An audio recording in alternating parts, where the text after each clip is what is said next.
자,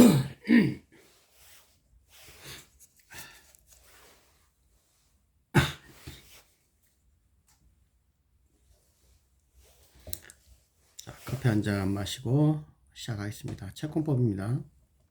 채권법 양이 보이지도 이렇게 양이 총칙, 계약, 사무관리, 부당이득, 불법행위까지 거의 민법의 거의 반 이상을 차지하고 있기 때문에 또 가장 중요한 분야고, 물권법하고는 달라요. 훨씬 내용이 많고. 그래서 모든 법조문을 저번에 물권법 해보니까 전부 하지 않고 좀 중요하지 않은 거는 제가 이렇게 조문을 훑은 거는 제가 공부하기 한 거니까 이렇게 좀 간단한 건 넘어가겠습니다. 자, 채권 총칙, 채권의 목적 373조. 금전으로 가액을 산정할 수 없는 것이라도 채권의 목적으로 할 수 있다. 그러니까 채권 채무는 통상 금전 채무, 금전으로 이야기하는데 금전이 아닌 것도 할 수 있다는 얘기죠. 어떤 경우? 피아노 치지 마세요. 이런 거. 한밤중에. 374조 특정물 인도 채무자 선관 의무. 특정물 인도가 채권의 목적인 때는 채무자는 그 물건을 인도하기까지 선관주의이므로, 그 특정물은 인도하기까지 선관주의이므로 보존해야 된다. 375조 종류채권. 종류채권이라는 것은 앞에 나와 있는 특정채권하고 반대말. 채권의 목적을 종류로만 지정한 경우에 법률행위의 성질이나 당사자의 의사여 품질을 정할 수 없을 때는 중등품질 문제를 해야 되고, 이항 전항의 경우에 채무자가 이행에 필요한 행위를 완료하고 채권자의 동의를 얻어 이행할 물건을 지정한 때는 그때로부터 그 물건을 채권의 목적으로 한다. 그때로부터. 채무자가 종류채권이라고 그때 얘기했었죠. 사과 박스를 여러 개. 근데 그게 특정이 안 돼 있어요. 그런데 채무자가 그 과일가게 사장이 이행에 필요한 행위를 완료하고 그 다음에 그 지정을 할 때, 그럴 때는 그때로부터요. 소급표가 없어요. 채권의 목적물로 한다. 그때로부터 특정된다 이거예요. 그거 주세요. 이렇게 할 때. 376조 금지채권. 채권의 목적이 어느 종류 통화로 지급할 경우에 그 통화가 변제기에 강제 통행을 이룰 때는 채무자는 다른 통화로 변제해야 된다. 어느 종류 통화로 지급할 경우에 다른 통화로 지급해야 되죠. 5만원권을 주든 1만원권을 주든 상관없고, 이건 너무 쉬우니까 외화채권. 채권의 목적이, 그러니까 여기서는 우리가 알 거는 이게 지금 법조문이 이 정도로 나오면 이걸 금전채권이라고 하는구나, 이렇게 아셔야 될 것 같아요. 채권의 목적이 다른 나라 통화로 지급할 경우에 이게 외화채권이죠. 채무자는 자기가 선택한 그 나라 각 종류 통화로 변제할 수 있다. 다른 나라 통화로 변제할 수 있다. 채권의 목적이 어느 종류 다른 통화로 지급할 경우에는 그 통화가 변제기에 강제 통용력을 이룰 때는 그 나라 다른 통화로 변제해야 된다. 이런 거는 그냥 나오시고, 다른 나오고, 그 다음에 동전. 채권액이 다른 나라 통화로 지정된 때 채무자는 지급할 때입니다. 이행지 후 황금시가에 우리나라 통화로 변제할 수 있다.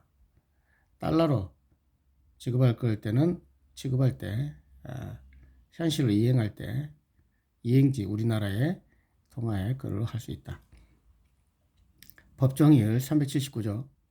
이자채권은 연 오픈이고, 선택채권은 채권의 목적이 수개 행위 중에 선택의 또적 확정될 경우는 법률행위나 당사자 약정이 없으면 선택권은 채무자가 있다. 그렇죠?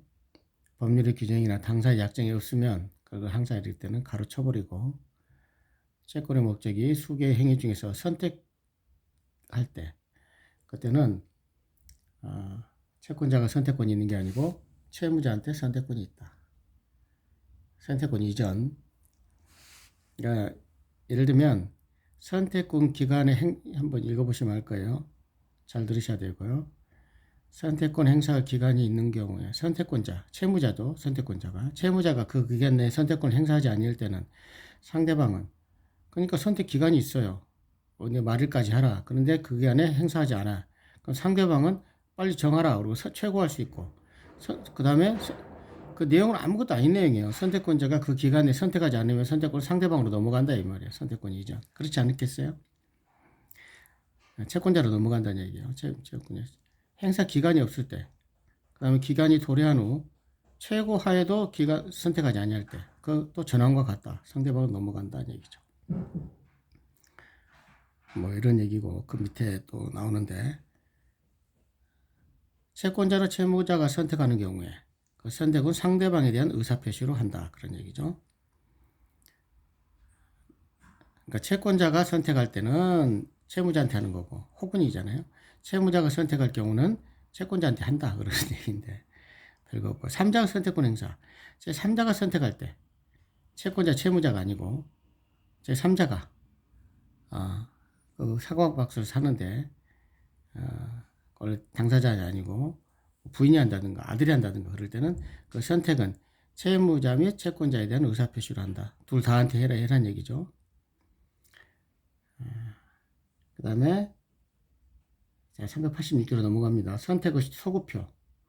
선택 효력은 채권이 발생할 때 소급한다는 얘기예요. 그러니까 원래 선택권 행사하게 되면은 채권이 발생할 때 그때로 소급한다는 얘기죠. 선택할 때가 아니고 소급한다. 채권의 효력 2절 387조 이행기와 이행지체. 자, 이행지체가 이제 지금부터는 채무 이행의 확정한 기간이 있는 경우에 채무자는 기간이 도래한 때로부터 지체 책임이 있다. 확정 기간이 있는 경우에는 기한이 도래한 때부터 지체 책임이 있는 거고 채무 이행이 불확정한 기간이 있는 경우에는 채무자는 기한이 도래함을 안 때로부터 지체 책임이고 채무 이행의 기간이 없을 때 그때는 이행 청구를 받을 때부터 지체 책임이 있다. 이해를 하게 되면 너무나 쉬워요.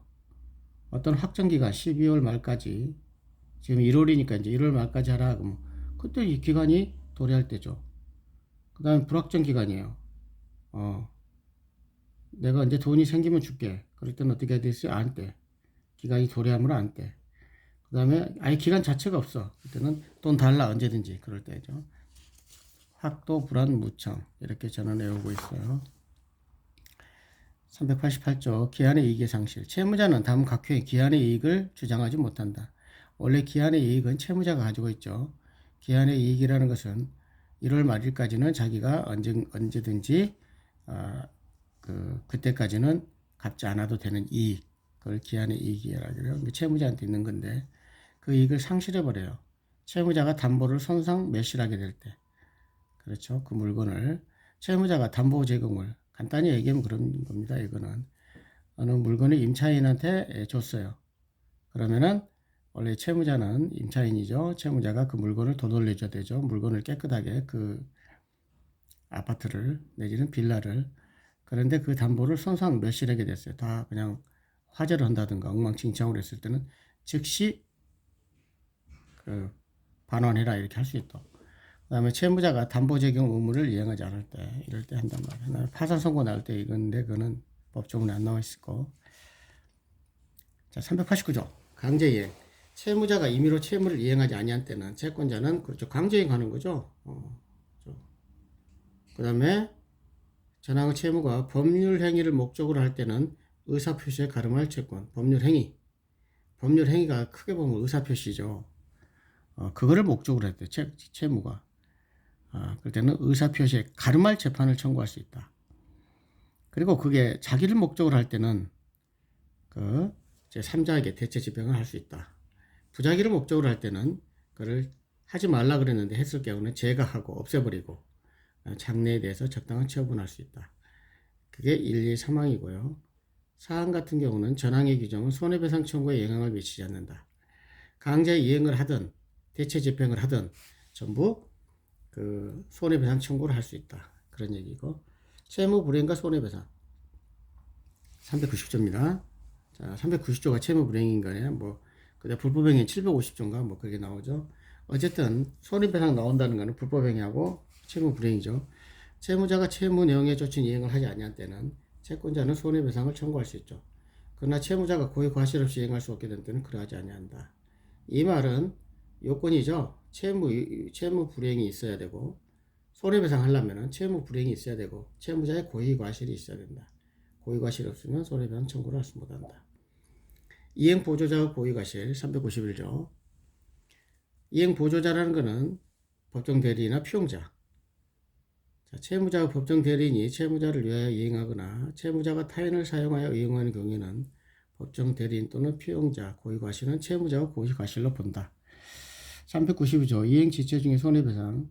이행 지체 중에는 채무자는 자기의 과실이 없는 경우에도 이행 지체 중에 생긴 손해를 배상해야 된다. 그러니까 아까는 그랬죠. 채무 불이행에서는 채무자의 고의 과실이 있어야 되는데, 근데 이행을 지체를 했어요. 아까는 채무 불이행이고, 채무 불이행 속에 이제 이행 지체, 이행 불능 이런 게 들어가는데 책임을 가중시킨다는 거예요. 그다음에 그러나 채무자가 이행기에 이행하여도 손해를 면할 수 없는 경우에는 그러하지 아니하다.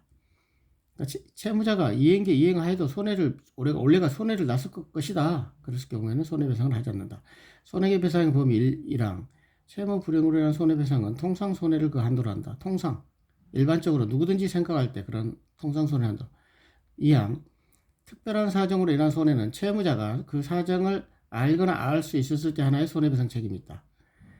그러니까 손해배상 범위는 통상손해와 특별손해로 나누는데, 특별손해는 채무자가 알거나 알 수 있었을 때 한해서 한다는 얘기죠. 몰랐을 때는 안 한다. 보통 정신적 고통 같은 걸 이야기하는 건데, 아무튼 손해배상 범위는 통상손해와 특별손해를 합해서 할 수 있다. 그러나 특별손해는 조금 요건이 까다롭다. 이 정도로 알면 될 것 같고, 394조 손해배상의 방법은 다른 의사표시가 없으면 손해는 금전으로 배상하는 거고요. 그 다음에 손해배상 나오면 무조건 과실상계. 396조 채무 불이행에 관하여 채권자에게 과실이 있는 때는 법원은 손해배상 책임 및 그 금액을 정함에서 이를 참작해야 된다. 과실 참작, 그게 과실상계예요.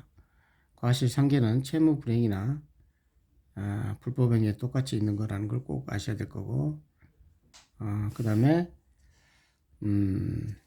과실상계는 표현대로는 성립하지 않는다는 거, 꼭 이게 자주 나오니까. 그 다음에 손백 예정에는 불법행위는 성립이 안 되는 거고, 채무 불이행만 됐다는 것도 같이 이해해 주시고. 397조 금전채무 불이행에 대한 특징. 1항 금전채무 불이행의 손해배상액은 법정 이유에 의한다. 그러나 법령의 제한에 위반하지 아니한 약정이율이 있으면 그 일이 해야 된다. 우선순위는 약정이율, 그 다음에 법정이율, 금전채무. 그 다음에 2항이 중요합니다. 전항의 손해배상에 관해서는 채권자는 손해증명을 요하지 않고 채무자는 과실 없음을 항변하지 못한다. 원래 금전채무는 손해증명을 할 필요가 없어요. 왜? 돈이라는 거는 딱 금액으로 간단히 말하면 돈은 썩지 않으니까 그냥 증명할 필요도 없죠. 손해 났다. 이것만 손해가 났다 주장만 하면 되지 증명할 필요가 없다는 얘기죠. 자동차 사고 났을 때 그렇게 보면 돼요. 금전채무니까.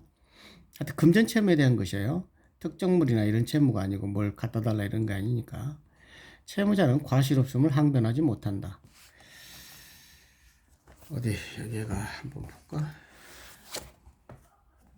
금전채권 얘기 나왔네. 그렇죠. 손해증명. 그렇죠. 채무자는 그렇죠. 무과실 책임을 진다는 얘기고, 채권자는 손해증명을 필요 없죠. 증명이 필요 없었어요. 거기서 이제 판례도 쭉쭉 나오니까. 그 다음에 이제 손백 예정 398조.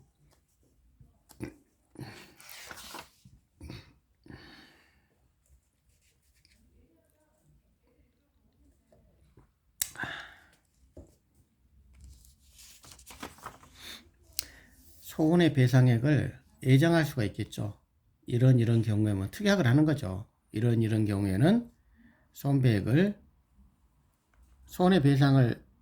손해는 어떤 배상이 발생해 나오는데 미리서 예정을 한다 이 말이에요. 그래서 손백 예정은 꼭 알아야 될 거. 채무 불이행에 대해서만.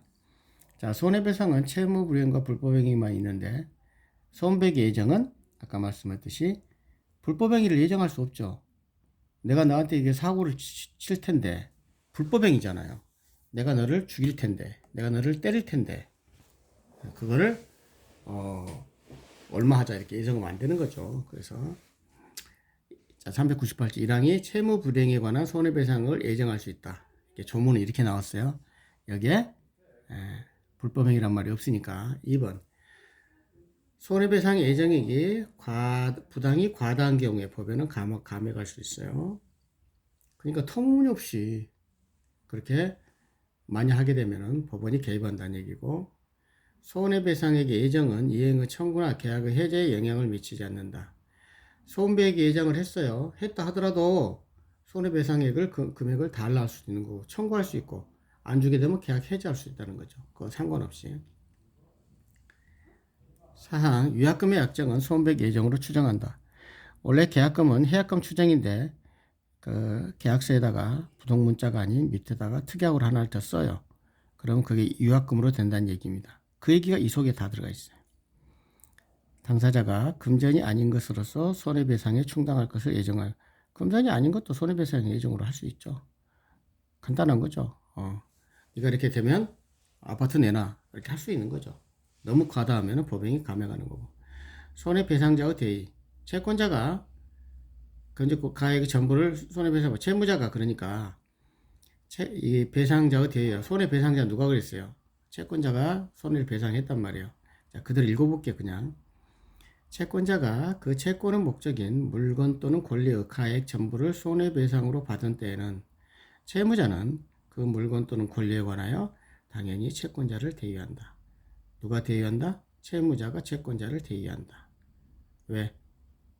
채무자가 채권자한테 돈을 전부 갚았어. 손해배상으로 줬을 때는 채무자는 그 물건 또는 권리에 관해서 채권자를 대의한다. 이 말의 의미를 아셔야 될 것 같아요. 그러니까 쉽게 얘기해서 이렇게 3자가 있다고 봅시다. 자동차 사고가 났어요. 그런데 보험을 들었죠. 근데 보험회사가 채무자잖아요. 채무자가 그 채권자를 전부 대신했어요. 그 누구죠? 제 3자한테 그 간단히 말하면 자동차 사고 났으면 3자가 나오잖아요. 채권자는 누구야? 손해본 사람. 차가 들이받친 사람. 이해하셨죠? 그것도 설명하면 기네. 400조 채권자 지체. 채권자가 이행을 받을 수 없거나 받을 수 없거나 그러면 받지 아니한 때 수령 거절 받을 수 없거나 여기서는 이제는 그 공타법에서는 수령 거절 수령 거부 받지 아니한 때 수령 거절이고 받을 수 없거나 하면 수령 불능 이렇게 하는데 이행의 제공이 있는 때부터 지체 책임이 있다. 그러니까 수령을 채권자 지체입니다. 채권자가 수령을 받지 않으려고 한다 그러면 수령을 불능한다든가 수령을 거절하면은 채무자가 이행의 제공이 있는 때부터 지체 책임이 있다. 그러니까 그 전부터 약간 소고백하는 거죠. 내가 너한테 자 이건 줄 거야 그렇게 제공이 있을 때부터 채권자 지체와 채무자 책임. 자 채권자 지체할 때는 채무자 책임은 없어요 원래는. 왜? 돈을 주려고 그랬는데 돈을 안 받았으니까. 그런데 채권자 지체 중에는 채무자는 고의 또는 중대한 과실이 없으면 불이행위란 모든 책임이 없죠. 그렇죠. 고의 또는 중과실이 있을 때만 책임이 있고 그거는 원칙은 책임이 없다. 그래서 채권자 지체 중에는 402조 이자 있는 채권이라도 채무자는 이자를 지급할 의무가 없고. 자, 404조 그 유명한 채권자 대권. 제가 한 번에 읽으려고 지금 진도를 쭉쭉 1시간 단위로 끊겠습니다. 아마 이거 아무리 못해도 2시간은 걸릴 것 같으니까. 채권자 대위권 어마어마하게 중요한 채권자 대위권이죠. 채권자는 자기 채권을 보존하기 위해서 채무자의 권리를 행사할 수 있다. 그러나 일신의 전속권 권리는 그러하지 아니한다. 채권자는 채권의 기한이 도래하기 전에는 법원의 허가 없이 그 전항의 권리를 행사하지 못한다. 그러나 보존행위는 그러하지 아니한다. 자, 여기서 우리가 할 거는 자, 머릿속에 그리십시오. 채무자가 있고 채권자가 있고 제3 채무자가 있어요. 그래서 채권자는 자기 채권을 보존하기 위해서 채무자 권리를 행사하는 거예요. 그러니까 채권자가 어느 속으로 들어간다? 대위란 말은 꼭 알아라는 얘기죠. 채무자 속으로 들어가는 거예요. 그래 당사자는 채무자하고 제3 채무자예요. 그래서 채권자라는 거는 채무자 입장으로 들어가서 채무자를 대위해서 자기 이름으로 행사는 해요. 채권자가. 그러나 모든 그 권리의 귀속은 누구한테 해야 된다? 채무자한테 한다 이 말이에요. 그래서 채무자하고 채권자하고 좀 설명하는 겁니다. 그 관계 채권을 피보전 채권이라고 그러고 채무자하고 제3채무자의 권리를 피대위 채권이라고 그래요. 그러니까 항상 결론은 피대위 채권이 문제가 되는 거예요. 이해가셨죠? 이게 깊이 이거 조문만 하는 거니까. 그 다음에 405조 채권자 대위권의 통지. 채권자가 전조 1항의 규정에 의하여 보존행위 위의 권리를 행사할 때는 채무자에게 통지해야 되겠죠. 채무자가 아까 내가 채권자가 보존행위 위에 걸 때 채무자가 통지하라는 얘기죠. 대항요건. 채무자가 전항의 통지를 받은 후 그 권리를 처분하여도 이로써 채권자에게 대항하지 못한다.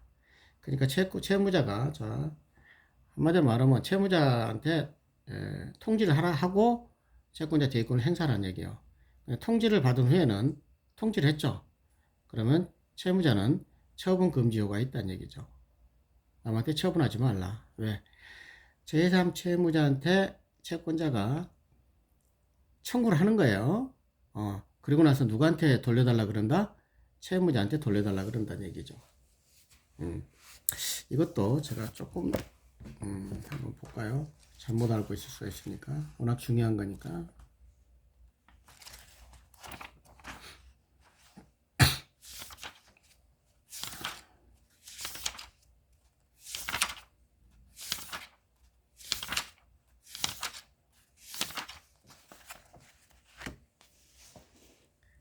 보필 불가. 그렇죠. 근데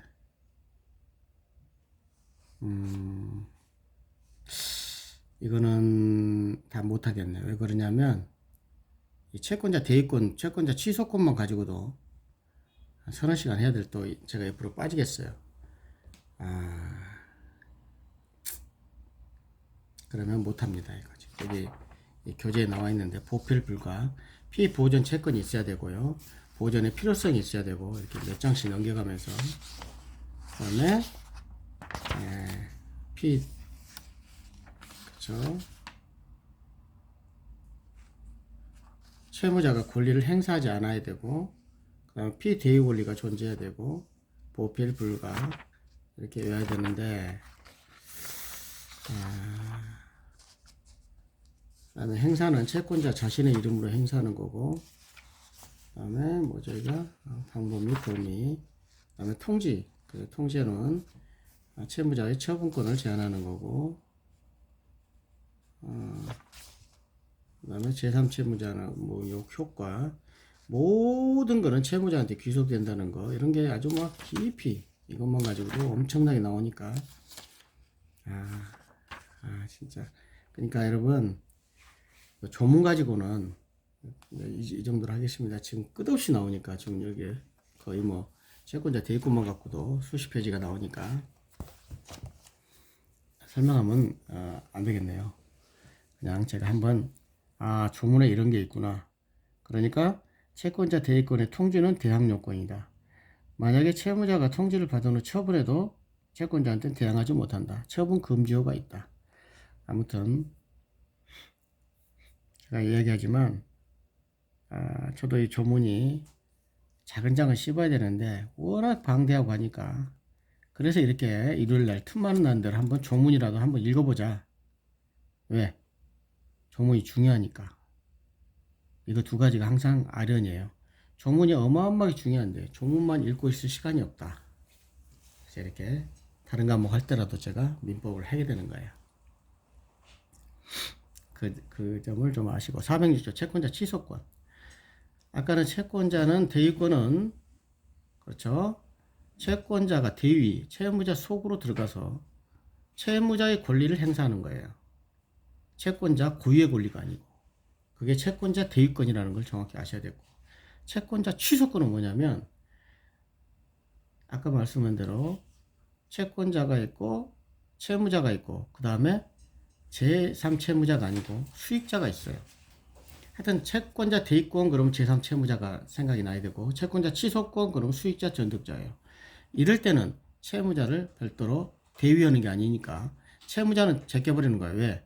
채무자하고 수익자하고 사회행위를 했기 때문에.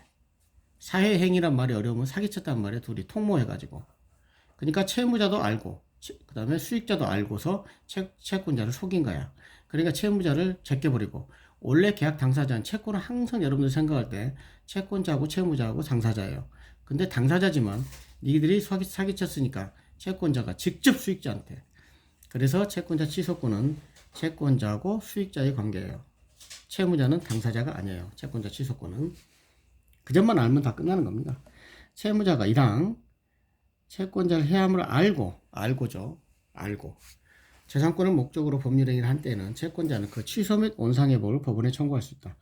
자, 채권자 취소권은 취소 및 원상회복이요. 그 행위를 취소만, 사회행위를 취소만 해가지고는 안 돼요. 자, 등기를 넘어갔어요. 그럼 반드시 등기를 채무자한테 돌려달라. 그래서 채무자한테 오게 되면은 채무자는 형식적으로 채권자 취소 소송이 진행되면은 채무자한테 형식적으로만 등기가 와요. 그래서 또 한 가지 중요한 거는 제가 기본서 할 때 한 거니까 채무자는 어떤 경우도 자기한테 지가 속여가지고 넘겨버렸잖아요. 채권자 그 해하려고 사유행위 사기쳐가지고. 그렇기 때문에 자기한테 등기가 온다 그래도 채무자 앞으로 등기가 와요. 자, 채권자 대위권이든 채권자 취소권이든 결론은 누구한테 귀속시킨다? 채무자한테. 왜? 채권자, 채무자 둘이 당사자니까. 그런데 이 사유행위를 했기 때문에 수익자가 곧바로 채무자한테 등기가 넘어가더라도 채무자는 어떤 권리도 행사를 못해요.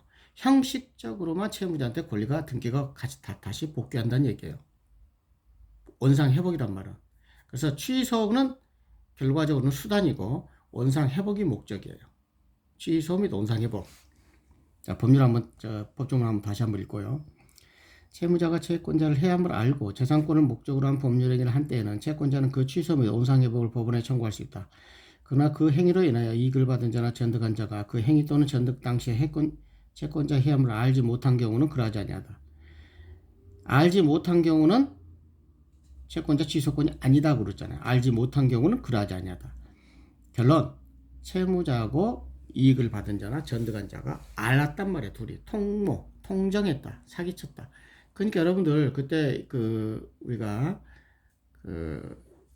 107조, 108조, 109조 맞죠? 비진입 표시, 그 다음에 108조 통정 허위 표시, 통정해서 그렇게 할 때는 전부 무효가 되잖아요. 원래 무효라고 말이에요. 그러니까 이거를 무효란 걸 안 하고 여기서는 통정이라 의미상으로는 통정인데 채권자를 취소시켜. 결론은 취소든 무효든 간에 전부 소급표가 있는 거니까 하여튼 그런 겁니다. 그래서 원상회복하는 거예요. 옆으로 빠지니까. 그래서 전항의 소는 채권자가 취소 원인을 안 날로부터 1년 5년입니다. 채권자 취소권은 출소기간이라는 걸 여러분들이 아주 100% 알아야 될 것이고 1년 5년 안 날로부터 1년 법률행위가 있은 날로부터 5년 1년 5년 꼭 알아야 될 것이고 그리고 채권자 취소권은 출소기간이다. 상점채 제척기간이면서 출소기간이에요. 그 다음에 채권자 취소의 효력은 전조 규정은 407조입니다.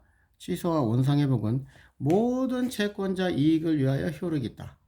그러니까 채권자가 여러 명이 있다고 그래요. 근데 내가 그 채권자 취소를 시키고 원상회복을 채무자한테 원상회복시켰어요. 그럼 다른 채권자한테도 효력이 있다 이런 얘기예요. 내가 나한테만 우선 변제권이 있는 게 아니고. 자, 3절 수인의 채권자 및 채무자. 자, 수인의 채권자가 채무자가 여러 명이 있을 때 이런 거를 우선 채권관계를 보면은 채권자가 여러 명이 있다. 그럴 때는 분할채권이다 그런 얘기죠. 자, 민법은 원칙이 분할채권. 그 다음에 불가분 채권이 있는데 그냥 뛰어 넘어가고요. 연대채무, 보증채무가 중요하니까. 연대채무는 딱 두 가지 언론 생각할 때 진정연대채무가 있고 부진정연대채무가 있습니다. 진정연대채무는 주관적 공동관계, 친척관계란 얘기고 부진정연대채무는 회사와 회사원, 주관적 공동관계가 없는 거. 413조. 연대채무의 내용, 수인의 채무자가 채무 전부를 각자에 의행할 의무가 있고 채무자 1인의 이행으로 다른 채무자도 그 의무를 면하게 되는 때는 연대채무로 본다. 요건이 있겠죠. 그러니까 간단한 거죠. A, B, C가 연대채무자를 딱 묶었어요. 그 채권액이 9억이야. 그럼 전부 한 명이 3억, 3억, 3억 이렇게 하는 거는 분할채무고 연대채무는 그렇게 분할 안 한다는 얘기죠. 한 명이 갚더라도 전부 몇 억을 갚아라? 9억을 갚아라. 그래서 한 명이 9억을 다 갚게 되면 A, B, B, C는 전부 채무를 면한다. 그게 법조문이에요. 이해하셨죠? 다시 한번. 수인의 채무자가 채권 전부를 각자 이행할 의무가 있어요. 이제 각자. 전부를 각자예요. 그렇죠? 채무자 1인의 이행으로 면한다. 그 다음에 415조. 아까 13조고. 채무자에게 생긴 무효 취소. 어느 연대 채무자에 대한 법률행위 무효나 취소 원인은 다른 연대 채무자의 연대 채무자의 채무에 영향을 미치지 않는다. 자, 연대 채무자가 여러 명 있어요. 채무자가 A, B, C라고 봅시다 그냥. 그런데 어떤 한 사람에 대해서 무효 취소 원인이 있어요. 그래도 다른 채무자한테 영향을 미치지 않아요. 여러분들이 기본서에 보면 쭉 나오지만 이거를 절대적 효력이 없다 이렇게 저는 판단했어요. 이게 맞는지 틀린지는 제가 알다시피 제가 강사가 아니고 수험생이니까 어떤 시험을 합격하려고 목적으로 그래서 연대채무는 절대적 효력이 이제 그 416조에 나와요. 어떻게 나오냐? 이행 청구의 절대적 효력, 경계의 절대적 효력 이렇게 나옵니다.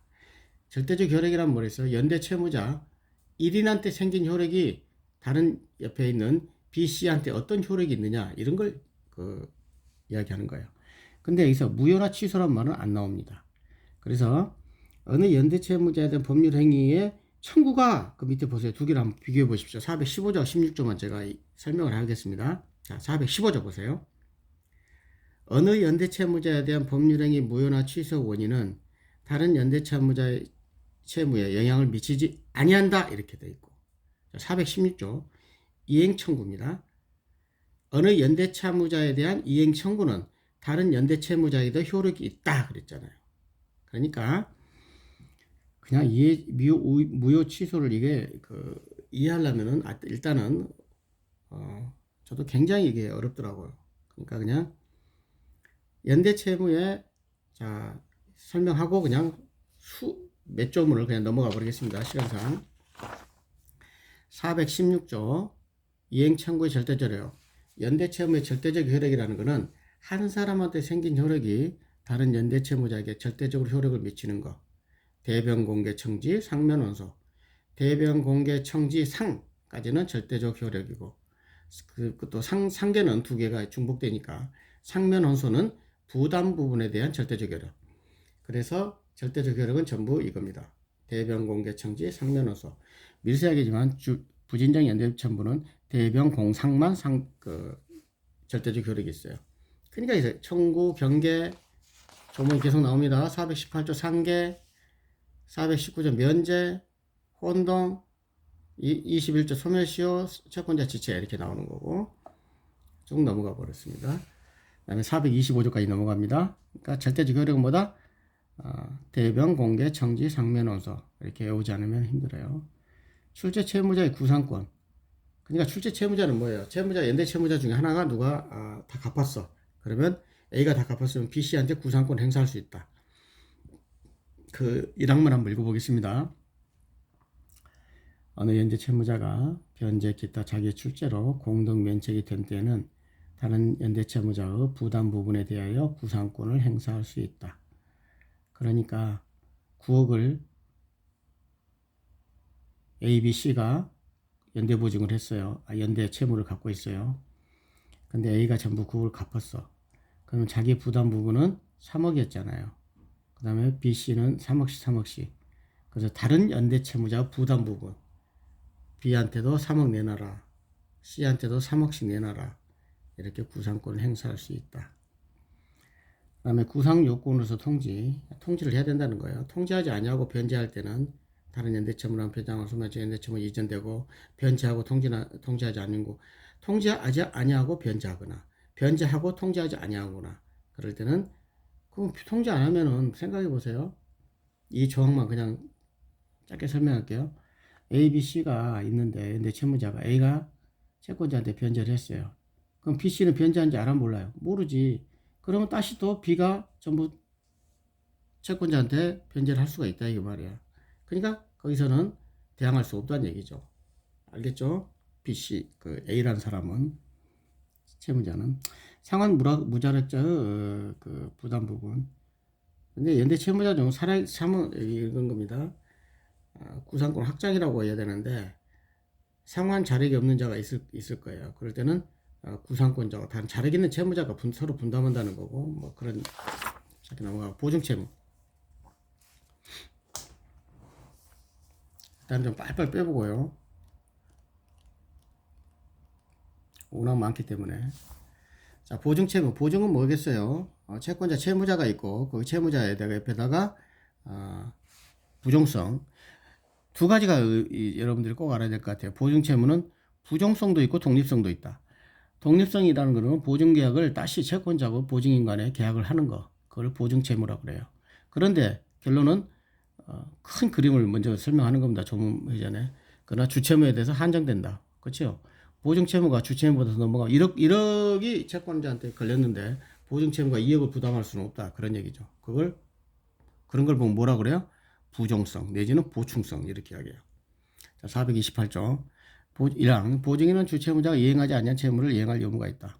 보증은 장래 채무에 대해서 할 수 있다. 429조 보증채무는 주채무 이자 위약금 주채무의 종속한 채무를 부담한다.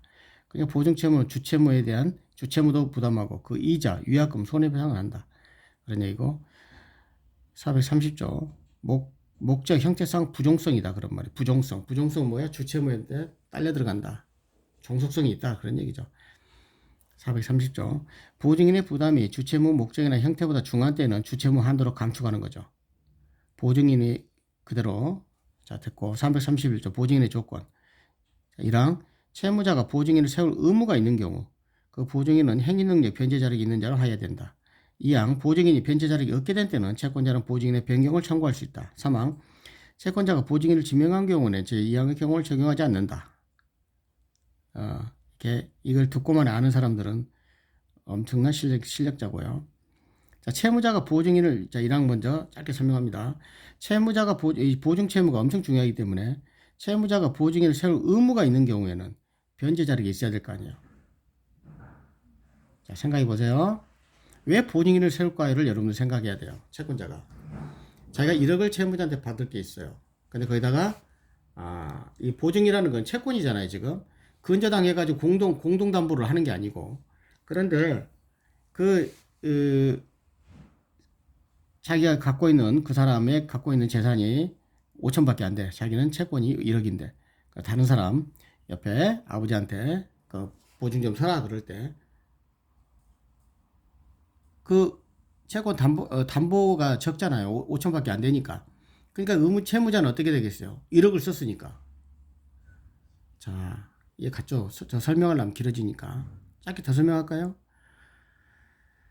자, 1억을 빌렸는데 자기 담보가 자기 아파트 가격이 2억이야. 그럼 보증인 세울 필요 있다 없다? 없다. 근데 1억을 빌렸는데 자기 아파트 가격이 5천밖에 안 돼. 그럼 다른 아버지 거 논밭이라도 뭘든 아니면 그 사람이 그 재산이 있으니까 있는 사람의 보증을 세워야 되겠죠. 그게 의무가 있는 거예요. 부족하니까. 그럴 때는 변제 자력이 있는 사람 걸 해야 되겠죠. 그렇잖아. 노숙자를 그 보증인을 세워봤자 뭐 없는 거야 있어. 그런 얘기예요. 근데 갑자기 보증인이 처음에는 변제 자력이 있었는데 보증인이 변제 자력이 없게 된대. 그 집을 논밭이 다 팔아가지고 그죠 무산자가 됐을 때 채권자는 보증인의 변경을 청구할 수 있는 거죠. 그 다음에 채권자가 보증인을 지명했어요. 이 사람을 보증인을 세워 지명할 때는 아까 말한 변제 자력인 거 필요가 없죠. 간단하지. 왜? 채권자가 지명했을 때는 변제 자력이 있는 사람을 지명했겠죠. 돈 있는 사람을. 타담보 제공. 채무자는 타담보를 제공함으로써 보증인을 세울 의무를 면할 수 있다. 그렇죠. 채무자가 담보를 제공하게 되면 보증인을 세울 필요가 없죠. 그런 얘기고 443조 39분 지났는데 보증인과 주채무자 항변권 이런 얘기입니다. 보증인 주채무 1항입니다. 보증인은 주채무자의 항변으로 채권자에게 대항할 수 있다. 2번 주채무자 항변 포기는 보증인의 효력이 없다. 자, 1항 2항은 항변권, 434조는 상계권, 435조는 취소권, 세 가지를 한꺼번에 묶어서 설명을 해야 될 것입니다. 자, 결론은 주체무자하고 채권자하고 관계인데 보증인은 어떤 항변권이 있고 어떤 상계권이 있고 어떤 취소권이 있는가 이런 얘기입니다. 간단히 얘기해서. 쉽게 해서 보증인은 원래 계약 당사자가 아니잖아요. 그 채권 채무관계 아니고 보증 쓴 사람이니까. 그러니까 보증인은 주체무자 항변으로 채권자에게 대항할 수 있다는 말은 주체무자가 채권자에게 대항할 수 있는 게 있을 거 아니에요. 거기에 대한 그러니까 주체무자가 가진 항변으로 보증인은 이해 가시죠? 주체무자가 누구한테? 채권자한테. 이해 가셨어요? 그러니까 주체무자 항변으로 채권자에 대항할 수 있다. 그러면 그 말을 알아란 말이에요. 보증인은 채무자가 주체무자한테 가진 항변으로 보증인은 누구한테 대항할 수 있다? 채권자한테 대항할 수 있다. 이렇게. 그런데 그 주체무자가 항변을 포기해버려요. 그거는 항변 포기한 건 뭐예요? 보증인한테 나쁜 거지. 그래서 보증인에게는 효력이 없는 거고. 주체무자 채권의 상계로 똑같이 주체무자의 항변으로 채권자에게 대항할 수 있고 주체무자의 상계로 채권자에게 대항할 수 있고 똑같은 말. 435조. 주체무자가 채권자의 취소권, 해제권에 있는 거. 그러니까 주체무자가 항상 여기서 뭐예요 지금? 주체무자하고 채권자하고 관계예요. 주체무자란 말은 그냥 원래 채무자예요. 근데 보증인이 있기 때문에 주체무자 말을 영어를 쓰는 것 뿐이지. 채권자, 채무자, 보증인 이런 관계입니다. 삼각관계. 근데 채무자가 채권자에 대해서 취소권, 해제권을 가지고 있어요. 언젠가 취소할 수 있잖아요. 그럴 때는 취소하게 되면 보증인이 돈을 갚으면은 안 되죠. 그래서 이행을 거절할 수 있다. 그게 435조예요. 한번 읽어보죠. 주체무자가 채권자에서 취소권, 해제권이나 해제권이 있는 동안은 보증인은 채권자에 대해 채무 이행을 거절할 수 있다. 437조. 보증인은 최고 검색의 항변권. 간단히 말해서 이것도 그냥 읽으면 입 아프니까 보증인은 채권 채무 당사자가 아니니까 채무자한테 먼저 돈 달라고 해. 그렇게 최고 검색에 항변을 한다는 얘기죠. 먼저 보면은 먼저 주채무자에게 청구할 것을 집행할 것을 하고 그렇습니다. 그러나 이제 또 단서가 나왔죠. 보증인이 주채무자 연대의 채무를 부담할 때는 최고 검색 항변권이 있다. 연대 보증일 때는 최고 검색이 없죠. 예, 같이 묶여버렸으니까. 연대란 말은 뭐겠어요? 채무자하고 전부 갚을 능력이 있다. 그때 아까 얘기했잖아요. 연대, 각자 전부. 연대란 말이나 뭐요? 각자가 전부를 배상하는 거야. 근데 보증이 주채무와 연대와 채무를 부담한다. 연대 보증이란 말이에요. 그럴 땐 최고 검색 항변권이 없죠. 지가 갚아야죠. 다. 보증인도. 똑같이. 각자 전부. 오케이? 438조. 최고 검색 혜택 효과. 채권자 혜택으로 인해서 채권자가 그 보증인 항변에 불구하고 채권자 혜택을 채무 전부 일부를 변제를 받지만 그러니까 간단히 말해서 그 보증인이 채권자한테 네가 가서 채무자한테 먼저 받아. 근데 채권자가 혜택을 했어요. 게으름 피웠어. 근데 모들 게는 보증인은 그 의무를 면하죠.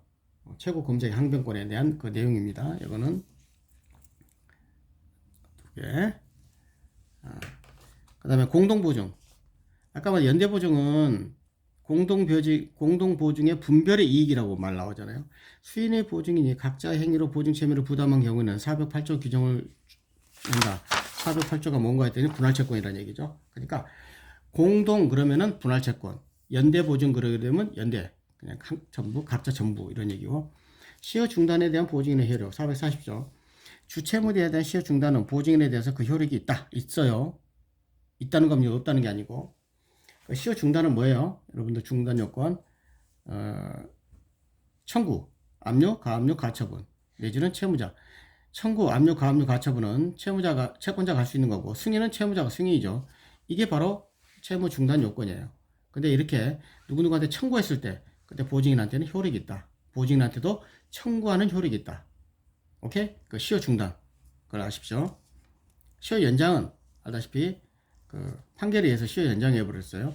3년간의 소멸시효가 있었는데 그 재판에 있어서 10년이 연장됐어요. 보증인한테 효력이 없어요. 시효 중단과 시효 연장을 꼭 아시기 바랍니다. 중단은 효력이 있고 연장은 효력이 없고. 설명 안 기니까. 수탁 보증인의 사전구상권. 주채무자 부탁으로 보증인이 된 자가 또 커피 잠깐 마시고. 근데 이거는 대부분은 보증인을 수탁 보증인이지 수탁 보증인 아닌 사람이 있습니까? 어떤 정신 빠진 사람이 보증을 쓸 때 부탁을 안 받고 그 보증을 서주겠어요. 근데 이따 나오지만은 그렇게 안 하는 사람도 이해관계니 뭐 그런 거 있다는 얘기죠. 그러니까 일반적으로는 자 441조 주채무자 부탁으로 보증이 된 자가 과실 없이 변제 기타 출제로 주채무를 소멸한 때는 주채무자에 대해서 구상권이 있고 수탁 보증인은 사전 구상권이 있고 사전 구상권은 꼭 재판이란다. 그 미리서 말 나오는데 재파 5도. 자, 수탁 보증인의 사전 구상권 재파 5도 이렇게 외우십시오. 저도 외우랍니다. 재파 5도. 무슨 얘기냐? 1항 사전 구상권입니다. 보증인이 과실 없이 채권자에게 변제할 재판을 받은 때 2항 주채무자가 파산 선고를 받은 경우에 3번 채무 이행기가 확정되지 아니하고 그 최장기도 확정할 수 없는 경우에 보증계약 5년을 경과한 때 4항 뭐 사목이라고 그러나 항이 아니고 이거는 항목 그렇죠? 사목 모르겠어요. 하여튼 채무 이행기가 도래한 때 수탁 보증인은 사전 구상할 수 있다. 사전 구상권이라는 거는 뭐냐면은 아시죠? 사전에 미리서 돈을 갚아라. 누구한테? 채무자한테 갚으라고. 채권자 방금 했잖아요. 보증인의 과실 없이 채권자에게 변제할 재판을 받은 때 지금 보증인이 돈을 갚으라고 그 재판을 받았단 말이에요. 채권자한테. 그러니까 재판 받을 때 파산 선고 5년 경과 이행기 도래 이럴 때는 채무자에게 네가 갚어 그렇게 할 수 있다. 사전 구상권을 할 수 있다. 444조 부탁 없는 보증인 그러니까 부탁 없는 거죠. 아까는 수탁 보증인이고 부탁 없는 보증인의 구상권. 자, 1항, 2항, 3항이 있어요. 아까는 부탁해서 한 거고 이거는 주채무자 부탁 없이 보증인이 된 자가 변제 기타 자기 채무를 주채무를 소멸하게 되는 주채무자는 그렇죠. 그 당시에 이익을 받은 한도에서 배상을 해야 된다.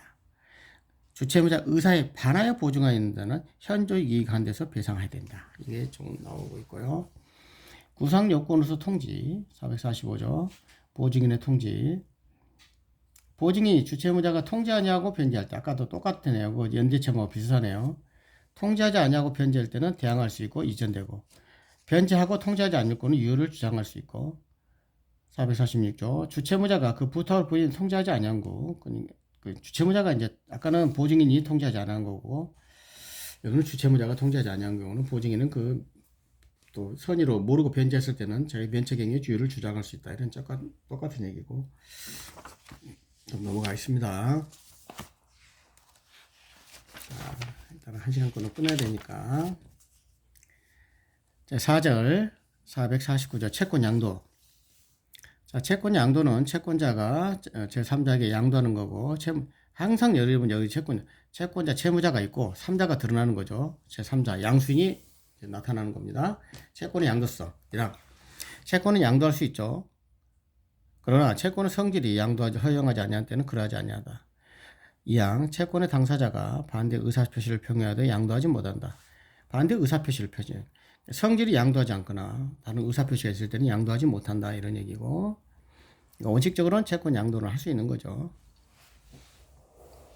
그 다음에 간단히 말해서 채권 양도는 크게 보면 채권 양도는 뭐라? 처분행위고 동일성을 똑같이 이전한 거고 450조 지명채권 양도의 대항 조건 채권은 딱 두 가지가 있죠. 크게 보면 지명채권과 지시채권 지시채권은 어음수표 지명채권은 일반 채권을 말하는 거예요.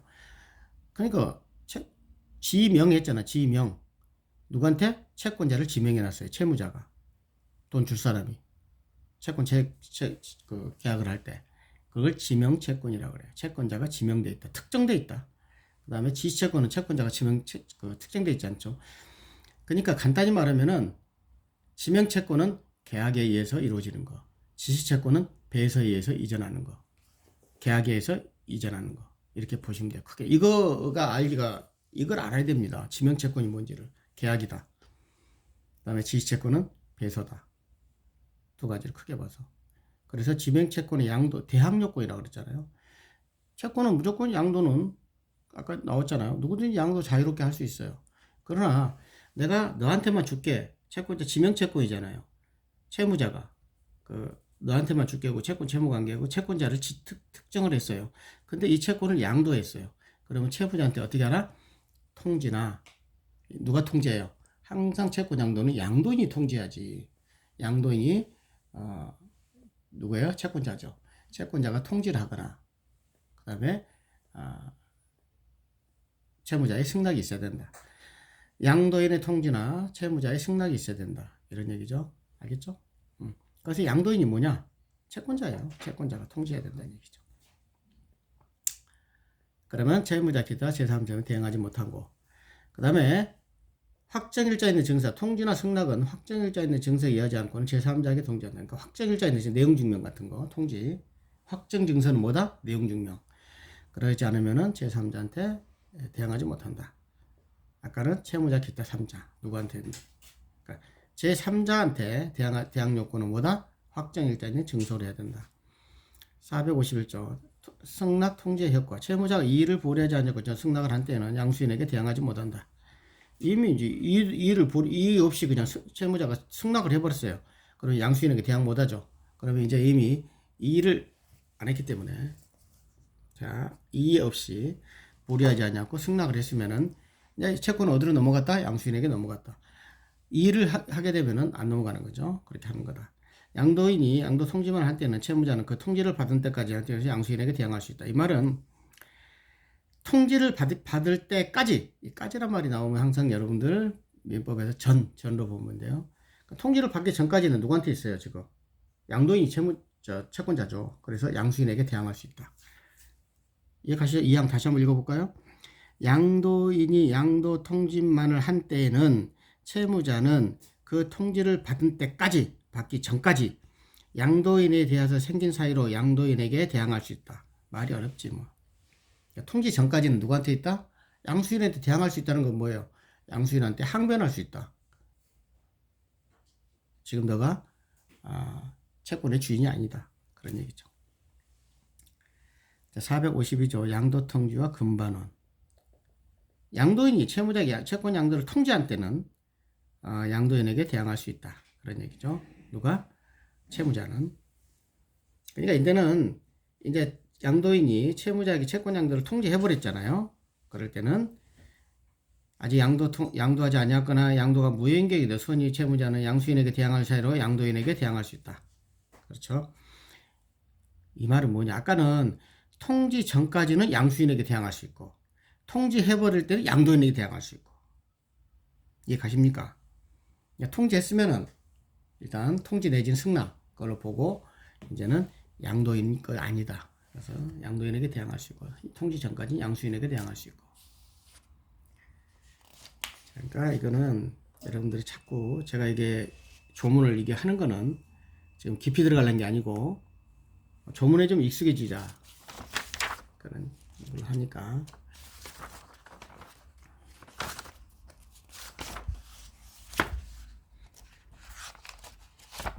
자 채무 인수까지 하고 끊어야 되겠네요. 자, 채무 인수, 채권 양도가고 이제 채무 인수를 하는 거예요. 채권자하고 채무자가 있고 제3자한테 아까는 제3자가 양수인이었고 이제는 인수인이라 그러죠. 양수인, 인수인. 채무만 인수하는 거예요.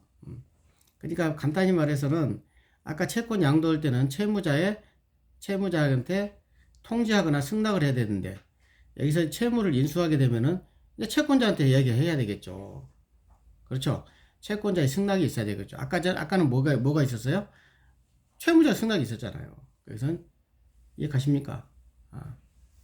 채권자의 승낙, 그 다음에 또 채무자의 의사에 바로 그런 거 나옵니다. 이제 그 내용이 453조.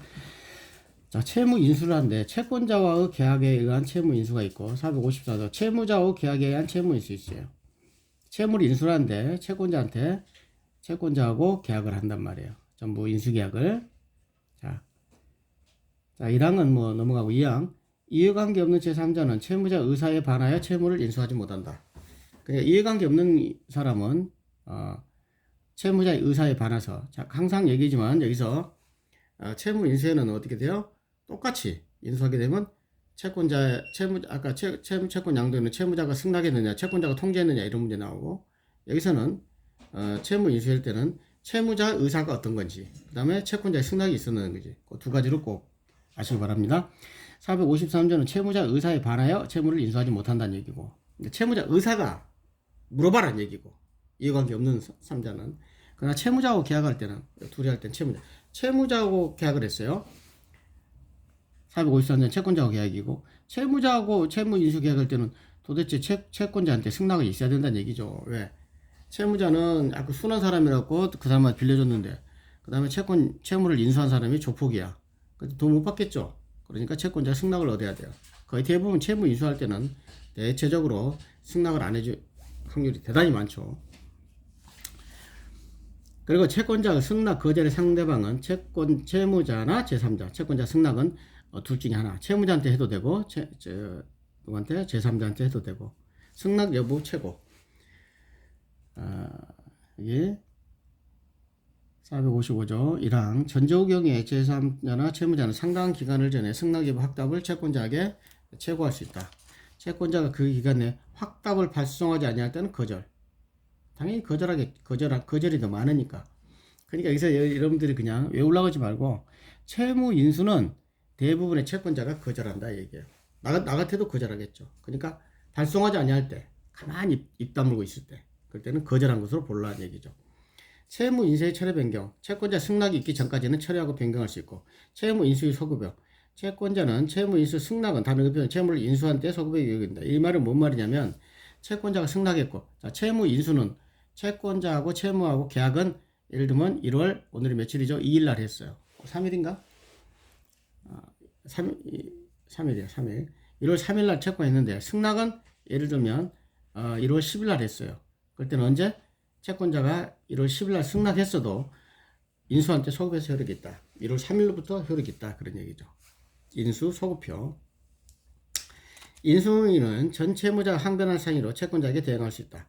이 말은 제3자 인수인은 전 채무자, 채권자가 채무자하고 둘이 계약을 했으니까 전 채무자한테 항변할 수 있는 사유로 채권자에게 대항할 수 있다는 얘기고, 채무 인수와 보증담보 소멸이에요. 채무 인수하면은 쉽게 해서 채권자 채무자가 이제 인수됐겠잖아요. 그 채무자한테 보증한 사람이 있어요. 그거는 전부 소멸해 버린다는 얘기죠. 왜? 그걸 따라오지 않는다, 인수한테로. 그러나 보증인이나 그 제3자가 채무 인수에 동의한 경우는 소멸하지 않죠. 근데 대부분은 보증인이 누가 거기에 채무 인수하면은 거기다가 동의를 하겠어요. 자기 걸 이제 보증이 떨어져 나가는데. 예, 가셨죠? 그래서, 자, 보증 담보는 소멸돼 버리는 거예요. 채무 인수하게 되면은. 왜? 아까 말씀했지. 채무 인수든 채권 양도든 전부 처분행위예요. 채무를 없애버리는 거예요. 자기 채무를. 아까 채권도 넘겨버리는 거고. 채무도 대부분, 이따 나오지만 거기 보통적으로는 면책적 채무 인수니까 자기가 책임을 다 면해버리는 거예요. 그러면 처분행위죠. 그렇기 때문에 보증 떨어져 나가고요. 담보 떨어져 나가고, 보증이든, 여기서 이야기 나옵니다. 전 채무자의 채무에 대한 보증이나 제3자가 제공한 담보, 그래서 보증인은 인적 채무, 그 다음에 제3자가 제공한 담보, 물상 보증이라는 얘기죠. 그건 채무 인수로 인해서, 이제는 왜? 채무라는 건 뭐예요? 채권 채무는 특정인한테 한 거야. 그걸 반드시 알아야 되는 거예요. 내가 채무자한테 보증해줬지 채무 인수인한테 보증한 건 아니잖아요. 그냥 떨어져 나가는 거야. 그런데 그 보증인이 그게 채무 인수에 동의했어요. 그럼 자기가 따라오는 거지. 근데 그때는 소멸하지 않는다. 이런 정신 빠진 놈이 있겠어요. 보증 떨어져 나가면 좋은 거죠. 자, 그러니까 길어지니까 이 정도로 하고 채권의 채무 인수까지 마치겠습니다. 감사합니다.